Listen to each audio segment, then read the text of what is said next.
Words unnoticed. So what we think may feel fine, but could it be because we have forgotten to ask why? Question everything. Let's start with our language. From the vernacular we soaked in to the thoughts we entertain, words are of utmost power. Silently or out loud, we are either casting curses or lifting up with our phrases. Their influence often goes unnoticed. What if we are to say positive, affirmative words? We give credence to that which God has made. Self-respect and self-love are not flaunting and boasting. We are not to take God's name in vain. That extends to God's creations, our body, mind, and soul too. After all, source of all did create you.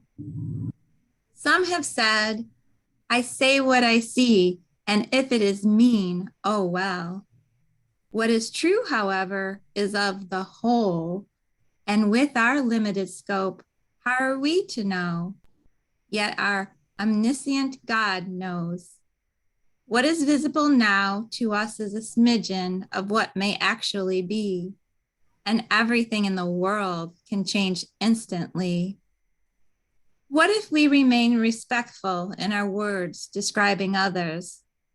What if we go past labels and names and action is identified instead? When one steps away from the casual label use, we may keep who we are whole in our hearts and in our minds. We are not what we do, what we have, or our role. We are heirs of the Most High. Instead, what if we are to say, I have noticed that they have done this or that. We may keep their being intact and from who they are, not subtract. It is the whisper of love in all places. What if instead of asking to another, what do you think? We ask, what is coming to you? Giving room for guidance in all spaces. We turn inward to hear where God has instructed us to do, to keep the lines of communication open with the Holy Spirit so wisdom can come through. Mind what we are saying and what we are asking in a way that allows ease. Perception is key. If we look at what is and claim it, then we keep it going.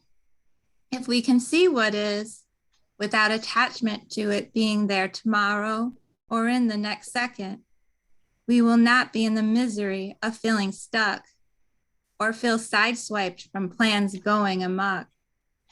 No, all things are in flux and modifiable by God. A path is made before we were born. Even so, we can get off course, hiding in plain sight in well-rehearsed, unnoticed words, seeping into thoughts we felt our own, keeping us from hearing or seeing what we do. Let's choose our words wisely and spend more time observing our inner being who is speaking with words worth listening to. Oh, my. Oh. That is so beautiful.